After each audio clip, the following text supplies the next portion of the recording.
আগামী সংসদ নির্বাচনকে সামনে রেখে ভোটার হালনাগাদের সম্পূরক তালিকা প্রকাশ করেছে নির্বাচন কমিশন। রাজধানীর আগারগাঁওয়ে নির্বাচন ভবনে কমিশনের সিনিয়র সচিব আখতার আহমেদ জানান, দেশে বর্তমানে মোট ভোটার 12,70,70,900 জন। নতুন করে অন্তর্ভুক্তি হয়েছে 24,38,626 জন।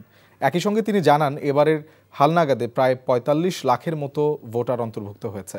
মারা গেছে বা নানা কারণে বাদ দেয়া হয়েছে 21,32,590 জন ভোটারকে। সেক্ষেত্রে নতুন ভোটার যুক্ত হয়েছেন 24,38,626 জন। সচিব জানান, চূড়ান্ত তালিকা প্রকাশ করা হবে 31শে আগস্ট। এদিকে 31শে অক্টোবর পর্যন্ত যাদের বয়স 18 বছর পূর্ণ হবে তারাও ত্রয়োদশ জাতীয় সংসদ নির্বাচনের ভোটার তালিকায় যুক্ত হচ্ছেন বলে জানান তিনি। নতুন করে ভোটার অন্তর্ভুক্তি হচ্ছে 24,38,626, 12,37,32,74-এর সাথে যদি এই প্রাপ্ত ভোটারের সংখ্যা আমরা যোগ করি তাহলে আমাদের ভোটারের সংখ্যা যে দাঁড়াবে 12,61,70,900।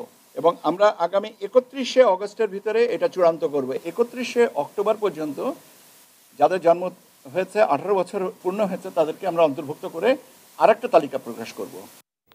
বান্ডেল থাকলে প্রতি সেনমানিতে টাকা বাঁচবে। বিকাশ সেনমানি বান্ডেল কিনে জিতুন প্রতি লেনদেনে।